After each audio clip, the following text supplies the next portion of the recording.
Welcome to your channel by doctor Neha. आज हम करेंगे क्लास 9th का चैप्टर 5 जो कि है the fundamental unit of life. Fundamental unit of life that is cell. तो इसके बारे में आज हम लोग डिटेल में स्टडी करेंगे। ठीक है, तो आगे बढ़ते हैं। आपको पता है कि सारे लिविंग ऑर्गेनिजम्स एक फंडामेंटल यूनिट से बने हुए हैं जिसे हम कहते हैं सेल। सेल एक लैटिन वर्ड है जिसका मतलब होता है अ लिटिल रूट। अब एक साइंटिस्ट का नाम आता है रॉबर्ट हुक, जो कि बहुत इंपॉर्टेंट है। रॉबर्ट हुक ने सबसे पहले सेल को ऑब्जर्व किया था कॉर्क में। कॉर्क मतलब बार्क ऑफ ट्री में इन्होंने ऑब्जर्व किया था हनी कॉम्ब लाइक स्ट्रक्चर, जो बीज के, हनी बीज के जो घर होते हैं, हाइव्स होते हैं, उनके तरह का स्ट्रक्चर उन्होंने ऑब्जर्व किया था कॉर्क सेल्स में, जो कि ये एक डेड सेल्स थी उसमें ऑब्जर्व किया था। तो पहले जो डिस्कवरी हुई सेल की वो एक लिविंग सेल नहीं थी, वो डेड सेल थी। ठीक है, तो ये नेम बहुत इंपॉर्टेंट है, रॉबर्ट हुक। और किया कब था? 1665 में। उसके बाद कंपाउंड माइक्रोस्कोप के आने के बाद और भी सेल्स की डिस्कवरी हुई, लिविंग सेल्स की डिस्कवरी हुई। कंपाउंड माइक्रोस्कोप जैसा कि ये स्ट्रक्चर दिया हुआ है, देखिए इसमें एक आई पीस होता है जिधर से आप सैंपल को ऑब्जर्व करते हैं, मैग्नीफाइड सैंपल को ऑब्जर्व करते हैं, जिसे हम कहते हैं आई पीस। इसमें एक लेंस होता है objective lens. Objective lens object के ऊपर यहाँ पे स्लाइड्स पे सैंपल रखे जाते हैं, ऑब्जेक्टिव लेंस इसे कहते हैं। ठीक है, इसके ऊपर जो मैग्निफिकेशन करता है उसे हम ऑब्जेक्टिव लेंस कहते हैं। कंडेंसर, कंडेंसर एक नीचे मिरर होता है जो कि लाइट को लेता है, लाइट इसके ऊपर आती है, रिफ्लेक्ट होकर के सैंपल पे जाती है, ये कंडेंसर होता है। और प्लांट सेल को जनरली, प्लांट सेल जो जिसको हमें ऑब्जर्व करना होता है उसे पहले डाई करना पड़ता है, क्योंकि ट्रांसपेरेंट पार्ट को देखना मुश्किल है, इस वजह से उसे डाई किया जाता है रेड डाई से। रेड या पिंक कलर डाई होती है, इसे हम कहते हैं सैफ्रनिन। और एनिमल सेल को डाई करते हैं मिथिलीन ब्लू से डाई करते हैं, जो कि इसके प्लाज्मा मेम्ब्रेन पे हो जाकर के डाई करता है। तो इस तरह से ये डाइज यूज करते हुए कंपाउंड माइक्रोस्कोप के अंदर हम 50x से 100x तक हम अपने सैंपल की मैग्निफिकेशन पावर को इंक्रीज कर सकते हैं। उसके बाद साइंटिस्ट ल्यूवेन हॉक 1674 में, इन्होंने सबसे पहले तो 1665 में जो सेल को देखा गया वो डेड सेल थी, लेकिन 1674 में जब सेल्स को देखा गया, ल्यूवेन हॉक ने देखा वो लिविंग सेल थी। और फ्री लिविंग सेल को उन्होंने देखा। कहाँ से ये सेल्स ली थी, कहाँ से ये ऑर्गेनिज्म थे? ये ऑर्गेनिजम्स थे पॉन्ड के एक्वेटिक जू प्लैंक्टन थे, जिन्होंने इन्हें जो ल्यूवेन हॉक ने देखा। तो लिविंग सेल को देखा, इस वजह से इन्हें कहा जाता है फादर ऑफ माइक्रोबायोलॉजी। तो ये भी आपसे पूछा जाता है फादर ऑफ माइक्रोबायोलॉजी कौन है? तो फादर ऑफ माइक्रोबायोलॉजी है ल्यूवेन हॉक। उसके बाद साइंटिस्ट का नेम आता है रॉबर्ट ब्राउन। रॉबर्ट ब्राउन 1831 में इन्होंने डिस्कवर किया न्यूक्लियस। सेल के अंदर न्यूक्लियस, जो सेल की कंट्रोलिंग बॉडी होती है जिसे न्यूक्लियस कहते हैं, इसकी डिस्कवरी ये जाती है रॉबर्ट ब्राउन को। पुरकिंजे 1839 में इन्होंने सेल के अंदर न्यूक्लियस के अलावा जो मटेरियल है दैट इज प्रोटोप्लाज्म, प्रोटोप्लाज्म नाम दिया गया पुरकिंजे के द्वारा इन 1839। फिर ये कुछ हिस्ट्रीज हैं जिसमें बहुत सारे साइंटिस्ट के नेम आएंगे। श्लीडेन एंड श्वान, श्लीडेन 1838 और श्वान 1839, ये अलग अलग कंट्रीज से थे, लेकिन उन्होंने थियोरी सेम दी जिसे हम कहते हैं सेल थियोरी। ये सेल थियोरी क्या बताती है? ये सेल थियोरी ये बताती है कि सभी प्लांट्स और एनिमल्स ये कंपोज्ड हैं किससे? यूनिट से, जिसे हम सेल कहते हैं, और सेल ही बेसिक यूनिट ऑफ लाइफ है। तो ये दोनों थियरीज अगर पूछा जाए आपसे सेल थियरी क्या है, तो सेल थियरी में ये दोनों पॉइंट्स लिखने होंगे कि all plants and animals are composed of cells and the cell is the basic unit of life and this was proposed by Schleiden and Schwann. Okay, now this cell theory is further expanded, इसे detail में expand किया Virchow ने, Robert विर्चाव ने expand किया और इन्होंने बताया कि सारे सेल्स जो अराइज होते हैं वो किसी प्री एग्जिस्टिंग सेल से अराइज होते हैं, मतलब ये सेल्स रिप्रोडक्शन के थ्रू न्यू सेल्स बॉर्न करते हैं. डिस्कवरी ऑफ माइक्रोस्कोप 1940 में हुई है, ये डेट आपकी बुक में दी है इसलिए इम्पोर्टेंट है. इलेक्ट्रॉन माइक्रोस्कोप जहाँ पर इलेक्ट्रॉन्स की बीम्स यूज किए जाते हैं मैग्निफिकेशन के लिए, सैंपल्स के मैग्निफिकेशन के लिए, इसकी डिस्कवरी हुई थी 1940 में. Sales different size, different shape और डिफरेंट स्ट्रक्चर के हमारे बॉडी में पाए जाते हैं. अगर ह्यूमन बॉडी में ही हम बात करें तो बहुत सारे टाइप्स की सेल्स, डिफरेंट साइजेस और शेप्स की सेल्स प्रेजेंट हैं. कुछ एग्जांपल्स यहाँ दिए हुए हैं फिगर के साथ, जैसे कि स्मूथ मसल सेल है जो कि आपने टिश्यू में भी पढ़ा है. Smooth muscle cell, smooth muscle cell ये स्पिंडल शेप होती है. ब्लड सेल्स ओवल शेप है, बाइकॉन्वेक्स सेल्स होती हैं. नर्व सेल, ये न्यूरॉन का स्ट्रक्चर भी आपने पढ़ा हुआ है. फैट सेल्स जिसे एडिपोसाइट्स कहते हैं, ये एरियोलर सेल्स होती हैं जिसके अंदर फैट्स का डिपोजिशन हो जाता है, फैट ग्लोब्यूल्स का. बोन सेल्स जिसे ऑस्टियोसाइट्स भी कहते हैं. स्पर्म, ओवा, तो ये डिफरेंट सेल्स हैं, ह्यूमन बीइंग में ही प्रेजेंट है लेकिन उनके स्ट्रक्चर, साइज और शेप डिफरेंट है. अब जो ऑर्गेनिज्म की बॉडी है वो किस तरह से बनी हुई है, कितने सेल से बनी हुई है, उसके बेसिस पे टू टाइप्स में डिवाइड किया गया है, यूनिसेलुलर ऑर्गेनिज्म और मल्टीसेलुलर ऑर्गेनिज्म. यूनिसेलुलर ऑर्गेनिज्म जिनकी पूरी बॉडी अगर एक ही सेल से बनी है, सिंगल सेल से बनी है, तो उसे हम कहते हैं यूनिसेलुलर, जैसे अमीबा है, क्लेमाइडोमोनास, पैरामीशियम, बैक्टीरिया, इनकी बॉडी केवल एक सेल से ही बनी होती है, इसलिए हम कहते हैं यूनिसेलुलर ऑर्गेनिज्म.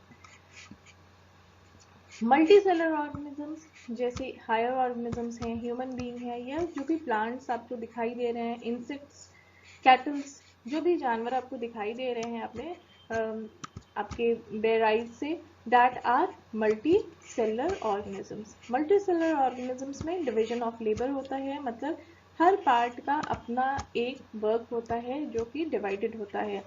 जैसे हार्ट का काम अलग है, स्टमक का काम अलग है, तो इसे हम कहते हैं division of labour. Three features in almost every cell is same: plasma membrane, nucleus और cytoplasm. तो ये चीजें हर सेल में पाई जाती हैं, प्लाज्मा मेम्ब्रेन, न्यूक्लियस और साइटोप्लाज्म, जिसको आगे भी हम डिटेल में देखेंगे. सबसे पहले प्लाज्मा मेम्ब्रेन, जो सेल की आउटर मोस्ट लेयर होती है जिसे हम कहते हैं प्लाज्मा मेम्ब्रेन.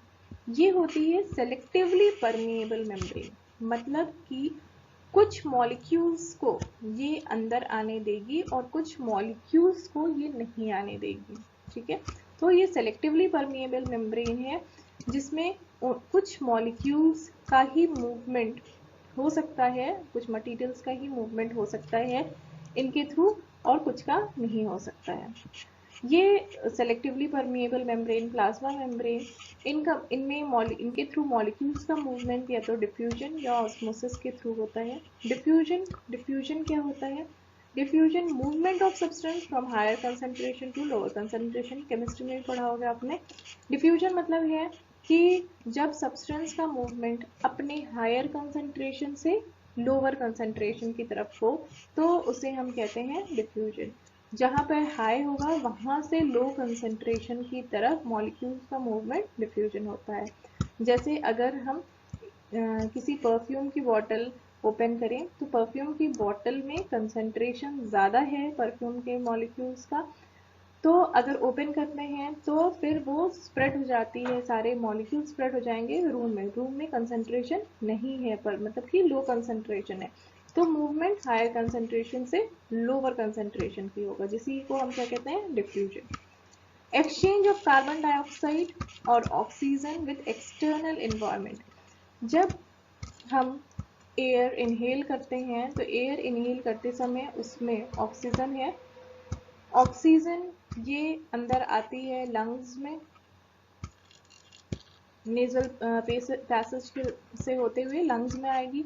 लंग्स के ऊपर बहुत सारी कैपिलरीज होती हैं, फाइन ब्लड वेसल्स होते हैं, जहाँ पे अब लंग्स में ऑक्सीजन का कंसंट्रेशन ज़्यादा है, लेकिन ब्लड वेसल्स में क्या है, ऑक्सीजन का कंसंट्रेशन कम है। तो ऑक्सीजन मूव करेगी from lungs to blood vessel, from higher concentration to lower concentration. लेकिन ये ब्लड जो आ रहा है बॉडी से आ रहा है, बॉडी में कार्बन डाइऑक्साइड का कंसंट्रेशन ज़्यादा है, तो इस ब्लड वेसल्स में कार्बन डाइऑक्साइड का कंसंट्रेशन ज़्यादा होगा, जबकि लंग्स में कार्बन डाइऑक्साइड का कंसंट्रेशन कम होगा।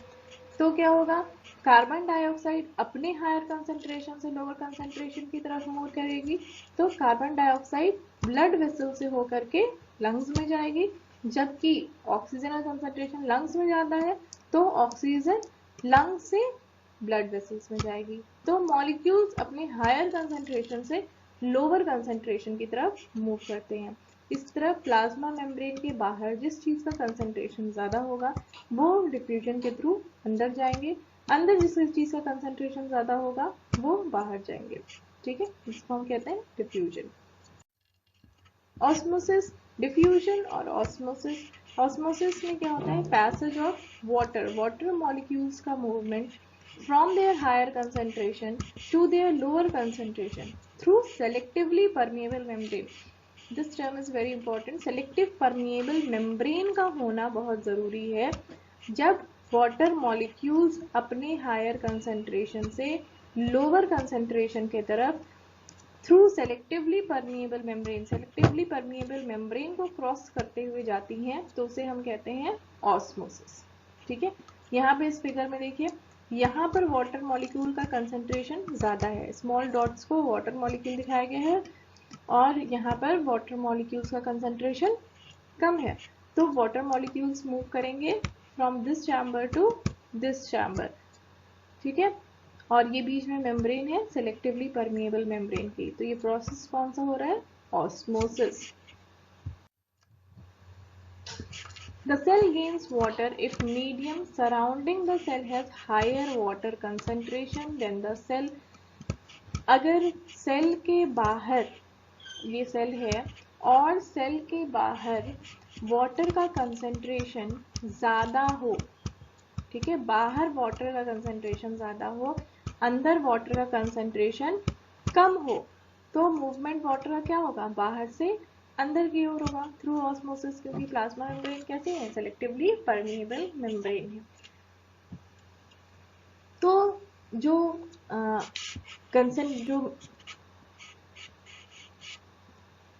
हाइपोटोनिक सॉल्यूशन है, देन जब कंसंट्रेशन वाटर का ज़्यादा होता है, जैसे एक सॉल्यूशन मान लीजिए, इस तरह समझिए, एक सॉल्यूशन है, सॉल्यूशन हम बना लेते हैं शक्कर का, चीनी का शक्कर का सॉल्यूशन बना लेते हैं, वाटर है, उसमें आपने 1 चम्मच चीनी डाली, ठीक है, वाटर है, एक में आपने क्या डाला, एक में 2 चम्मच चीनी डाल दी।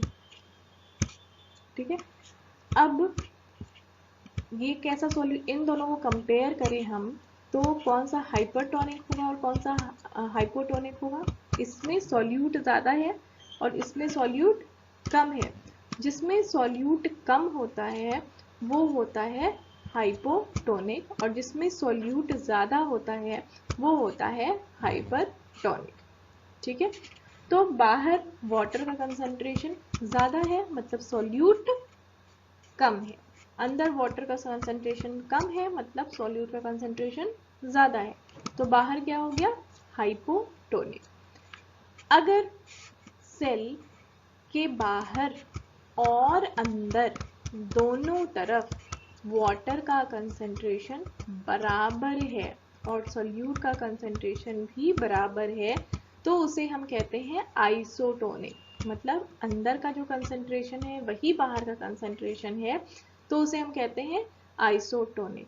तो इस केस में क्या होगा, इस केस में मूवमेंट इधर से इधर भी होगा और इधर से इधर भी होगा, दोनों तरफ होगा। ठीक है, इस केस में क्या होगा, वाटर का कंसंट्रेशन बाहर ज़्यादा था तो बाहर से अंदर होगा। और क्या हो सकता है, अगर सेल के चारों ओर सेल वॉल नहीं है, एनिमल सेल है, तो ये सेल बर्स्ट कर जाएगी। ठीक है। इसी तरह अगर सेल है और सेल के बाहर वाटर का कंसंट्रेशन कम है, अंदर वाटर का कंसंट्रेशन ज़्यादा है, अंदर वाटर का कंसंट्रेशन ज़्यादा है और सोल्यूट का कंसंट्रेशन बाहर ज़्यादा है, वाटर कम है तो सोल्यूट क्या हो जाएगा, ज़्यादा हो जाएगा, और अंदर सोल्यूट कम है तो क्या होगा, तो वाटर अपने ज़्यादा कंसंट्रेशन से लोअर कंसंट्रेशन की तरफ जाएगी, तो वाटर अंदर ज़्यादा है तो अंदर से बाहर की ओर जाएगी। ठीक है। तो ये जो बाहर का सॉल्यूशन है इसको हम क्या कहेंगे, जिसमें सॉल्यूट ज़्यादा हो उसे हम क्या कहते हैं, हाइपरटोनिक सॉल्यूशन। सॉल्यूट कम हो उसे हम कहते हैं हाइपोटोनिक सॉल्यूशन। बराबर हो, एक जैसे हैं दो लिक्विड्स जिनमें सॉल्यूशन एक जैसा है, सॉल्यूट और सॉल्यूट दोनों में बराबर है, वाटर और वाटर दोनों में, जिसे हम कहते हैं आइसोटोनिक सॉल्यूशन। तो इस केस में क्या होगा कि सेल सिकुड़ जाएगी। ठीक है, सेल सिकुड़ जाएगी। इसको एक एग्जाम्पल के थ्रू समझ सकते हैं। एक किशमिश लेते हैं, किशमिश को वाटर में डाल देते हैं। किशमिश को वाटर में डालेंगे तो किशमिश अंदर से बहुत मीठी है, वाटर में डाल देंगे तो क्या होगा, बाहर से वाटर अंदर आएगा, बाहर का वाटर क्या हुआ, हाइपोटोनिक। ठीक है, तो किशमिश फूल जाती है। अगर जितना शुगर कंसंट्रेशन उसके अंदर है, किशमिश के अंदर है, उतना ही शुगर कंसंट्रेशन के लिक्विड में हम अगर किशमिश को डालें तो कुछ भी नहीं होगा, तो बाहर और अंदर का सॉल्यूशन क्या हो गया, आइसोटोनिक टाइप का हो गया। लेकिन अगर हम एक अंगूर लें और उसको ऐसे सॉल्यूशन में डालें जिसमें बहुत ज़्यादा चीनी हो, ठीक है, बहुत ज़्यादा चीनी हो, तो क्या होगा, अंदर से अंगूर का पानी जो है वो बाहर निकल जाएगा, क्योंकि अंदर पानी ज़्यादा है अंगूर के और बाहर पानी कम है, बाहर वाटर कंसंट्रेशन कम है, तो हायर से लोअर की तरफ जाएगा, जिससे अंगूर क्या होगा, पिचक जाएगा। ठीक है, उसी को हम क्या कहते हैं, प्लाज्मोलिसिस। प्लाज्मोलिसिस अगर आपने एक प्लांट सेल लिया, जैसे अंगूर हमने लिया, प्लांट सेल लिया, इसमें सेल वॉल होगी बाहर, अंदर सेल मेम्ब्रेन होगी। ठीक है, अब हाइपरटोनिक सॉल्यूशन में जब डाल दिया तो ये क्या हो जाएगा, ये पिचक जाएगा। ये पिचकता है तो क्या होता है, सेल वॉल तो इंटैक्ट होती है क्योंकि ये टफ लेयर होती है, लेकिन इसका जो प्लाज्मा मेम्ब्रेन है ना, ये सिकुड़ जाता है। इसी को हम क्या कहते हैं, प्लाज्मोलिसिस। अंदर का वाटर बाहर निकल गया तो ये अंदर सिकुड़ जाती है, जिसको हम कहते हैं प्लाज्मोलिसिस। ठीक है, the cell drinking is endosmosis. Cell water को अंदर ले रही है, जिसे हम कहते हैं एंड ऑस्मोसिस। अंदर एंड, ऑस्मोसिस के थ्रू ले रही है, एंडोस्मोसिस। एमिशन ऑफ वाटर, बाहर निकाल रही है, एक्स ऑस्मोसिस के थ्रू, इसलिए कहते हैं ex osmosis. Cell engulfs food, food को लेती है, जैसे अमीबा है, अमीबा फूड लेता है ना, इस तरह से अपने स्यूडोपोडिया को घुमा लेता है और फूड अंदर आ जाता है, इसको हम कहते हैं एंड साइटोसिस। और बाहर निकालता है, जब उसका खाना तैयार हो जाता है, खा लेता है, तो जो एक्स्ट्रा बचा होता है वो ऐसे ही करके बाहर निकाल लेता है, इसी को हम कहते हैं एक्स साइटोसिस। तो एमीबा बेस्ट एग्जाम्पल है एंडोस्मोसिस और एक्स एंडोसाइटोसिस और एक्सोसाइटोसिस को समझने।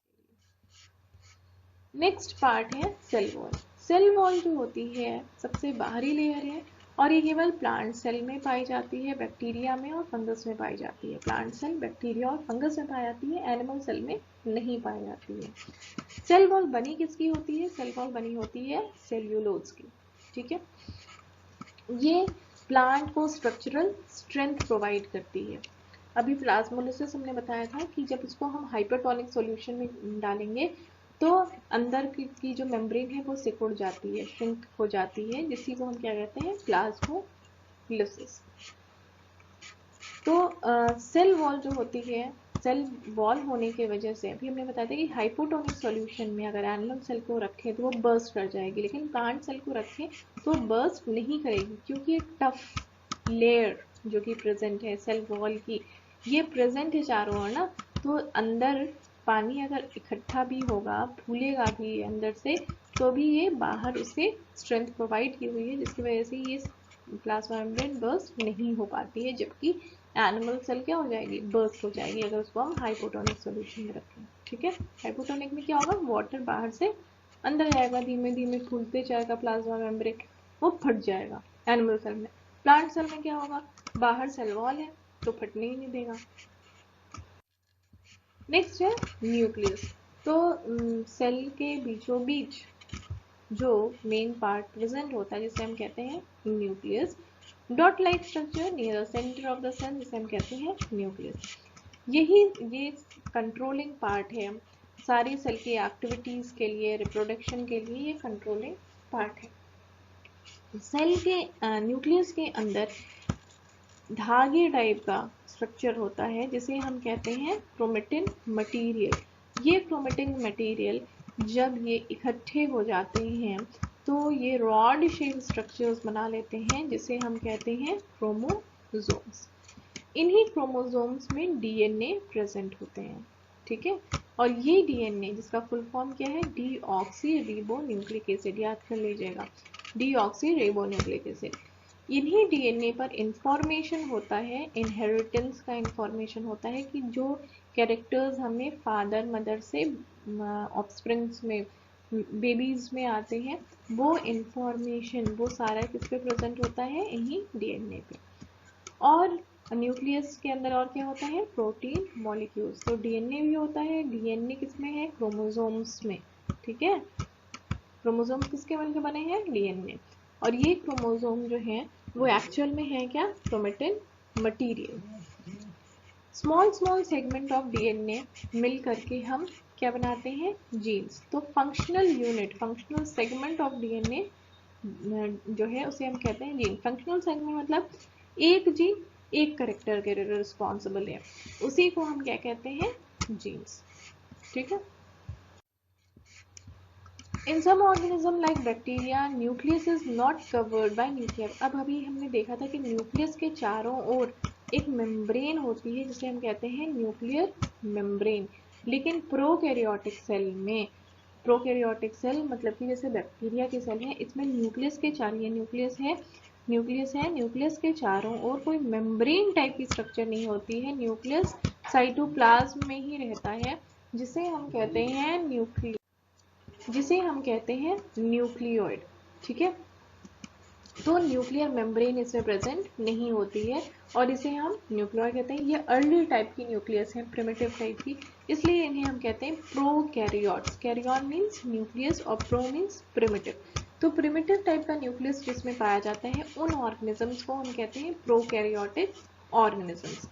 और ऐसे ऑर्गेनिज्म जिसमें न्यूक्लियस के चारों ओर एक मेम्ब्रेन होती है, कवर्ड होती है वो न्यूक्लियर मेम्ब्रेन से, उसे हम कहते हैं यूकैरियोट्स। ठीक है, अब जनरल डिफरेंस एग्जाम के पॉइंट ऑफ व्यू से बहुत इंपॉर्टेंट है, याद कर लीजिएगा आप लोग। ये प्रोकैरियोट्स और यूकैरियोट्स में डिफरेंस क्या है। प्रोकैरियोट्स छोटे ऑर्गेनिज्म है, हमें आँख से दिखाई भी नहीं देते हैं, इनके सेल्स क्या होंगे, बहुत छोटे होंगे।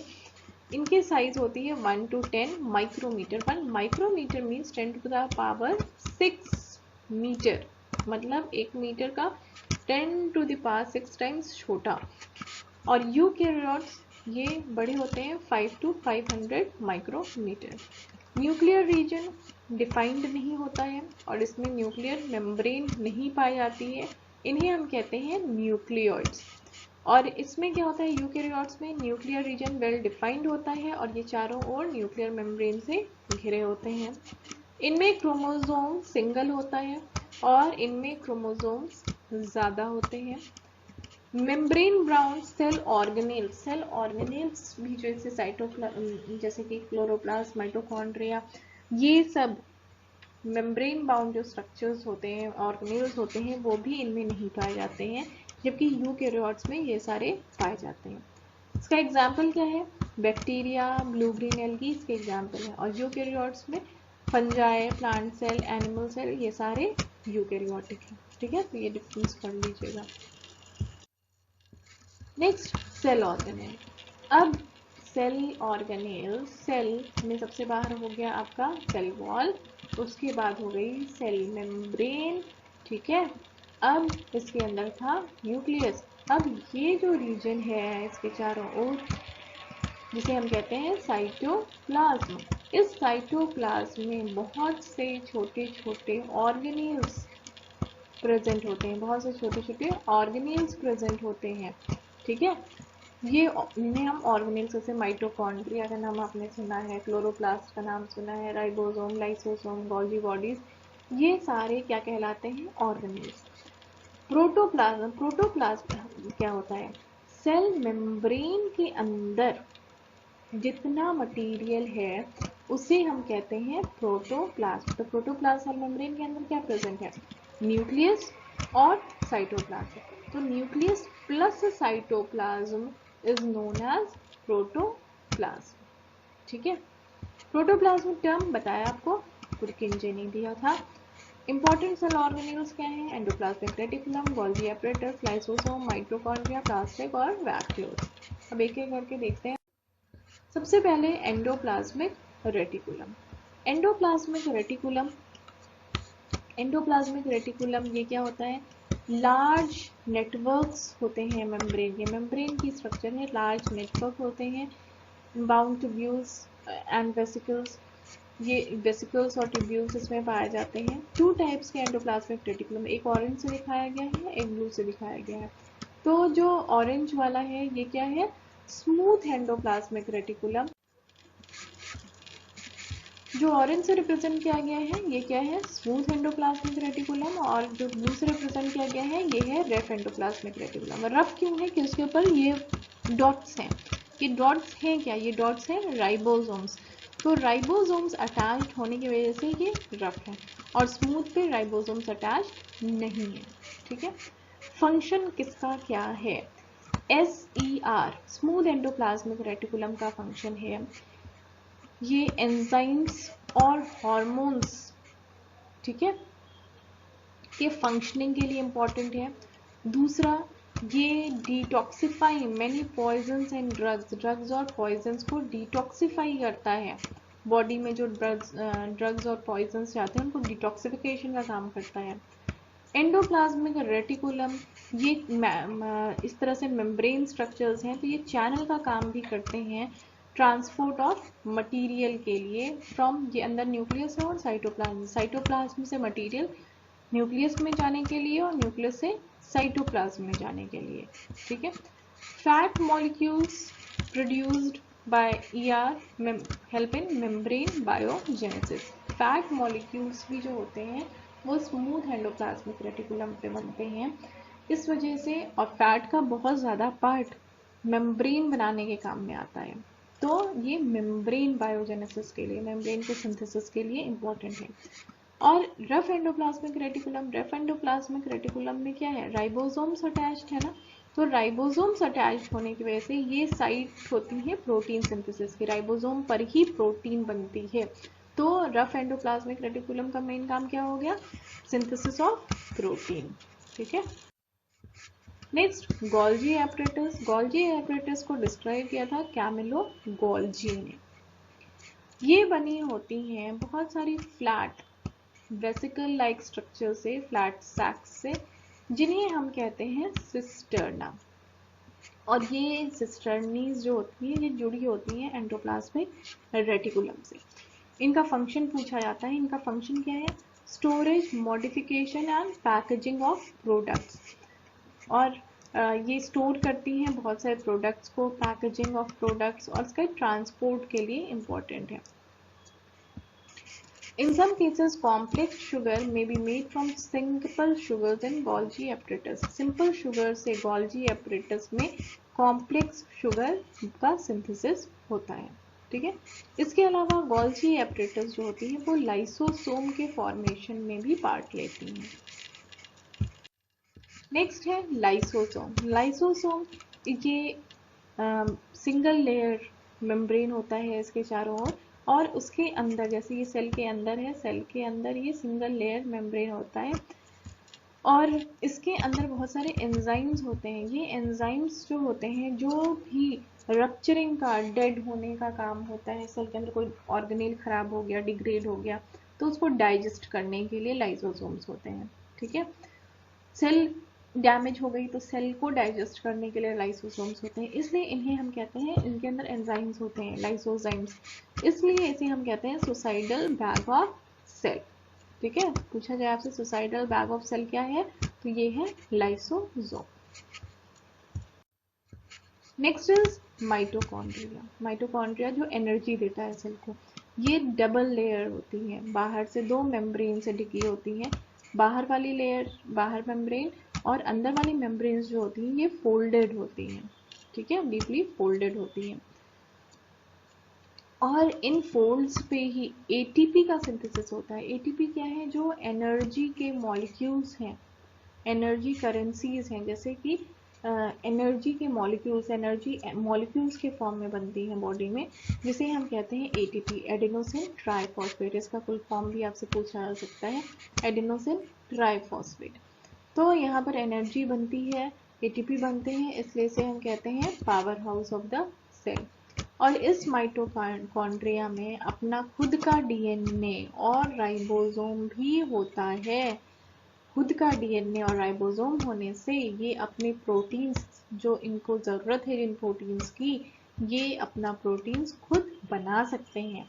इसलिए आपसे पूछा जाए अगर कि कौन से ऑर्गेनेल्स अपना प्रोटीन खुद बना सकते हैं, तो आप लिखेंगे माइटोकॉन्ड्रिया। और क्लोरोप्लास्ट में भी ऐसा होता है कि वो उसमें अपना डीएनए और राइबोसोम होता है, तो अपना प्रोटीन खुद बना सकते हैं। इसका आंसर होगा माइटोकॉन्ड्रिया एंड क्लोरोप्लास्ट। ठीक है, प्लास्टिड। प्लास्टिड, क्रोमोप्लास्ट, ल्यूकोप्लास्ट, जो कलर होता है प्लांट का वो होता है प्लास्टिड की वजह से। क्रोमोप्लास्ट कलर्ड प्लास्टिड है, जिसको हम कहते हैं क्रोमोप्लास्ट। इसमें ये हो सकते हैं क्लोरोप्लास्ट या फिर क्रोमोप्लास्ट में डिफरेंट कलर्स के क्लोरोप्लास्ट है, तो क्लोरोप्लास्ट ग्रीन कलर का होता है क्योंकि इसमें ग्रीन पिगमेंट होगा, क्लोरोफिल होगा। और क्रोमोप्लास्ट जो होगा वो डिफरेंट कलर्स जो प्लांट के होते हैं, yellow, orange, blue, different purple, ये सब ये जो होते हैं वो क्रोमोप्लास्ट के प्रेजेंट होने की वजह से होते हैं। ल्यूकोप्लास्ट का खुद का कोई कलर नहीं होता है, ये स्टोर करते हैं materials like oil, protein, fat.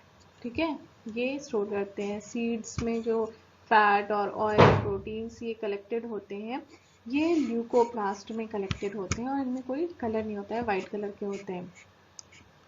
Plastid भी ये डबल मेम्ब्रेन से ढकी होती हैं, जैसे कि माइटोकॉन्ड्रिया में, और इनके अंदर प्लास्टिड डबल मेम्ब्रेन से ढकी हुई है, और इसके अंदर जो सब्सटेंस होता है जिसे हम कहते हैं मैट्रिक्स, जिसको हम कहते हैं स्ट्रोमा, ये जो मैट्रिक्स प्रेजेंट होता है उसे हम कहते हैं स्ट्रोमा। इसमें भी खुद का डीएनए होगा और आरएनए होगा, इसलिए अपना प्रोटीन खुद बना सकते हैं। ठीक है, next vacuoles. Vacuoles plant cell में प्रेजेंट होते हैं, एनिमल सेल में प्रेजेंट नहीं होते हैं। ये बहुत बड़ा स्पेस ऑक्यूपाई करते हैं, 50 to 90% ऑफ सेल वॉल्यूम जो होता है प्लांट सेल में, ये वैक्यूल ले लेता है। ये करता क्या है, टर्जिडिटी और रिजिडिटी प्रोवाइड करता है सेल में। ये स्टोर करते हैं सब्सटेंसेस जैसे amino acid, sugar, organic acids, protein, ये सारा स्टोर होता है वैक्यूल्स में। ठीक है, अमीबा में भी फूड वैक्यूल पाया जाता है। फूड इंगल्फ होता है बाय एंडोसाइटोसिस, और वो वैक्यूल्स के अंदर आ जाता है जहां पर उसका डाइजेशन होता है। Cell, it is a fundamental structural unit of living organism, help in respiration, obtaining nutrition and clearing waste material or forming a new protein। तो सेल के ये सब एक पर्पसेस होते हैं। डिफरेंस देखें हम एनिमल सेल और प्लांट सेल में, तो एनिमल सेल में सेल वॉल एब्सेंट होती है, प्लांट सेल में सेल वॉल प्रेजेंट होती है। प्लाज्मा मेम्ब्रेन इसमें आउटर लेयर होगी क्योंकि सेल वॉल एब्सेंट होती है। प्लांट सेल में प्लाज्मा मेम्ब्रेन आउटर लेयर नहीं होगी, सेल वॉल आउटर लेयर होगी, और सेल वॉल रिजिडिटी और टर्जिडिटी प्रोवाइड करती है सेल को। वैक्यूल्स नहीं होते हैं या तो बहुत छोटे होते हैं, और प्लांट सेल में वैक्यूल्स 50 to 90% स्पेस लेते हैं, बहुत बड़े होते हैं। Plastids, chloroplast, chromoplast, leucoplast absent होते हैं एनिमल सेल में, प्लांट सेल में प्रेजेंट होते हैं। न्यूक्लियस सेंटर में होता है क्योंकि इसमें वैक्यूल नहीं होता है या बहुत छोटा होता है, इसलिए न्यूक्लियस सेंटर में होता है। और प्लांट सेल में न्यूक्लियस एक तरफ शिफ्ट हो जाता है क्योंकि वैक्यूल्स बड़े होते हैं बीच में, जिससे न्यूक्लियस एक तरफ शिफ्ट हो जाता है। ये एनिमल सेल है, ठीक है। देखिए सबसे बाहर प्लाज्मा मेम्ब्रेन है, बीच में न्यूक्लियस है, और ये साइटोप्लाज्म रीजन है जिसमें कि सारे ऑर्गेनेल्स प्रेजेंट हैं। सेंट्रियोल है, lysosome, ribosome, mitochondria, rough endoplasmic reticulum, nucleus के चारों ओर मेम्ब्रेन है, nuclear envelope, smooth endoplasmic reticulum, Golgi apparatus, ठीक है। तो ये हो गया एनिमल सेल। प्लांट सेल में सबसे बाहर की ओर क्या होगा, सेल वॉल प्रेजेंट होगा, उसके अंदर सेल मेम्ब्रेन या प्लाज्मा मेम्ब्रेन होगी, बहुत बड़ा सा वैक्यूल होगा, और इसमें क्लोरोप्लास्ट, ल्यूकोप्लास्ट, क्रोमोप्लास्ट ये भी प्रेजेंट होंगे, बाकी सब ऑर्गेनेल्स प्रेजेंट होंगे, न्यूक्लियस है। अब सेल डिवीजन, सेल डिवीजन क्या होता है, एक सेल से कई सेल्स बन रहे हैं उसे हम कहते हैं सेल डिवीजन। डिवाइड होती है और एक सेल से दो सेल बनने से हम कहते हैं सेल डिवीजन। इसकी ज़रूरत क्यों है सेल डिवीजन की, सेल डिवीजन ना होगी तो ग्रोथ नहीं होगा बॉडी का, ओल्ड पार्ट्स, ओल्ड सेल्स को रिप्लेस करने के लिए नए सेल की ज़रूरत होती है, जो सेल इंजर्ड हो गई, चोट लग गई, उस सेल को रिप्लेस करने के लिए नई सेल्स की ज़रूरत होगी। टू फॉर्म गैमेट्स, स्पर्म और ओवम के फॉर्मेशन के लिए जो कि ज़रूरी है रिप्रोडक्शन के लिए, न्यू सेल्स की ज़रूरत है। तो सेल डिवीजन टू टाइप्स के होते हैं, माइटोसिस एंड मियोसिस। माइटोसिस में क्या होता है कि एक सेल दो इक्वल पार्ट्स में बट गई, ठीक है, उसे हम कहते हैं माइटोसिस। जितने क्रोमोसोम इसमें होंगे उतने ही क्रोमोसोम इन दोनों में भी होंगे, same number of chromosome. 4 chromosome यहाँ है तो जितने में बटी 4 इसमें भी होंगे और 4 इसमें भी होंगे, ठीक है, सेम नंबर ऑफ क्रोमोसोम रहते हैं माइटोसिस में। इस टाइप का डिवीजन पाया जाता है हमारे सोमैटिक सेल्स में, मतलब जर्म सेल्स के अलावा, गोनाड्स के अलावा, ओवरी और टेस्टिस के अलावा जो पार्ट है उसमें जो डिवीजन हो रहा है वो हो रहा है माइटोसिस। उसमें क्रोमोसोम का नंबर सेम रहता है आफ्टर डिवीजन। मियोसिस जो होती है वो एनिमल सेल और प्लांट सेल में होती है। ये ज़रूरत होती है रिप्रोडक्शन के लिए। रिप्रोडक्शन में इसमें होता क्या है कि जितने क्रोमोसोम्स मदर सेल में होंगे, एक सेल में होंगे, जब वो डिवाइड होंगी तो उसके आधे आधे क्रोमोसोम उसमें आएंगे। इसमें टोटल 4 सेल्स बनती हैं और माइटोसिस में कितनी बनती है, 2 सेल्स बनती हैं। अब इसमें मदर सेल में कितने थे क्रोमोसोम, 4 थे, लेकिन जो डॉटर सेल्स बनी, जो ऑफस्प्रिंग्स बने, उनमें क्रोमोसोम कितना है, सब में 2 है, तो हाफ हो जाता है क्रोमोसोम नंबर इसमें, ठीक है। और जो माइटोसिस होती है उसमें क्रोमोसोम नंबर सेम रहता है, ठीक है। तो इसे हम कहते हैं मियोसिस, जो कि स्पर्म और ओवम के फॉर्मेशन के लिए नेसेसरी है। अगर ये हाफ नहीं हुई तो क्या होगा, 2 क्रोमोसोम मान लीजिए इधर से है और 2 फादर के आ गए तो क्या हो गया, टोटल फिर 4 मेंटेन हो गया ऑफस्प्रिंग में। अगर उतने ही रहे, 4 मदर के भी 4 फादर के भी, तो ऑफस्प्रिंग में कितने हो जाएंगे, 8 हो जाएंगे, फिर नेक्स्ट जनरेशन में 16 हो जाएंगे। तो क्रोमोसोम नंबर को मेंटेन करने के लिए मियोसिस होती है। तो हर सेल में 4 सेल्स बनेंगे इसमें, और हर सेल में half of the number of chromosome पाया जाता है, ठीक है। तो इतना ही पढ़ना था आपको सेल चैप्टर में। और अगर आपने सब्सक्राइब नहीं किया है तो चैनल को सब्सक्राइब कर दीजिए, वॉच करिए, ज़्यादा से ज़्यादा दोस्तों को शेयर करिए। आप एक बार कायदे से इस वीडियो को देख लें और ऑनलाइन वॉच करें, ताकि, ठीक है, व्यूज़ भी बढ़ाइए, और इसको अच्छे से देख लीजिए, आपका ये चैप्टर प्रिपेयर हो जाएगा यहाँ पे इसमें देखने तक। Thank you, have a nice day.